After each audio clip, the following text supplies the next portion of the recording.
text setup, hindi yung defensive sa text fake.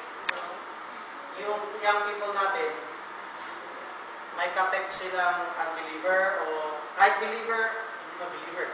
Kahit ka-church mate ang ka-text, worldly naman ang pinag-uusapan, hindi re-sharing sa Word of God. So, tulad yung tanong ni Samuel, ang defensive doon, ibabawal mo lang. Tama niya? O, huwag ka makipag-text ng unbeliever. Huwag ka makipag-text na hindi Word of God. Hindi masama yun. Sabi lang, ang masama lang, yung hindi masama yung defensive. Okay lang yan, basta meron tayong laging offensive. Pansinin niyo yung araw ko na una yung offensive, laging defensive. Ibig sabihin, yung pagbabawal, wag ganyan, wag ganyan. Parusayan, parusayan. Yung lang ang masama. Nakama? Kasi binawal mo. Eh kung binawal mo, hahanap din naman yan eh. Nakausap yan eh. Okay? So, kailangan hindi lang. Kailangan may offensive, saka ka mag-defensive. Sige. May kapagawa ka, tapos saka mo unti-unti bawal yung wordly text. Kailangan sharing. Okay, question. Ano pa? Taas kamay. Sino may question? Wala na? Sige nga isa.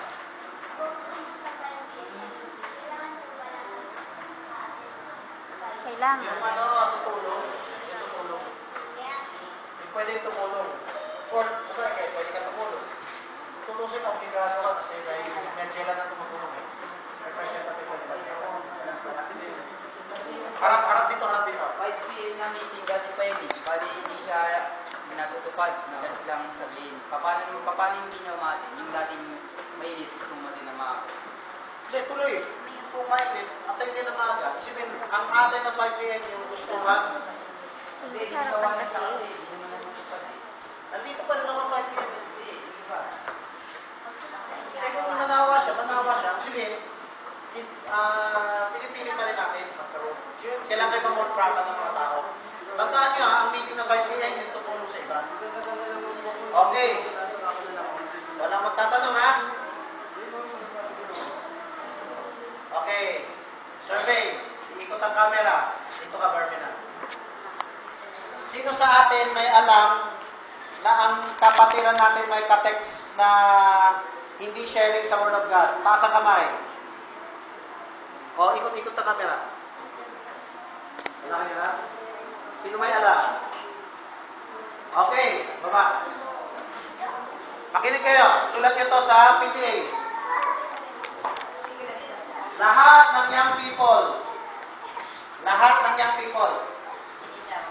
Harap. Mayroong ka-text na hindi sharing, kailangan yung kontratahin. Nasa PTA to kasi magulang ang pinaka-effective na kontrata dyan. Kasi pag hindi magulang, pwede ka hindi pansinin ng bata, pwede ka hindi sundin ng bata. Pero pag magulang, pwede nyo sa yung bakal kay oras.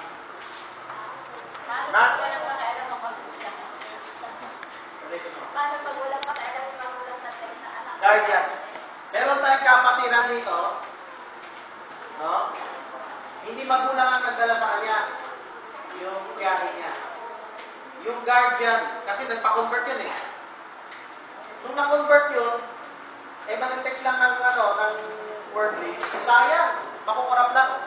Sabi nga ni Menan, meron siyang kilalang aktibo, dahil lang sa textmate na wordly, nanlamig, tapos, nag-fornicate, wala na. Bata pa siya, pero yung katawan niya para matanda na. Kukluban na. So, sundan nyo. Ang topic natin ngayon ay text setup. Hindi ko sasabihin. Secret yun. Paano kayo iwasan yung topic?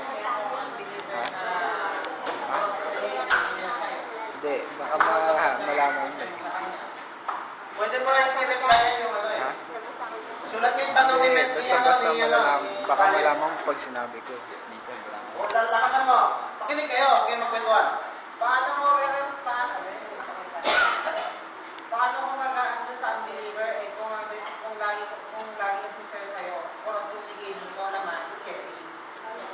Letter asterisk. Okay, commercial mo na. Sister Relly, ina-upload mo na yan. O, upload mo kina ano ha? Kina Joey Rod, kina Sister Rose. O, kina Sister Abby. Okay? Upload mo yan ha? Kasi may internet na sila. Upload mo sa Steps. Nakuha mo na? Ay, hindi nyo pa nakuha. Hindi, sulat namin. Saan yung sayang oras na ito?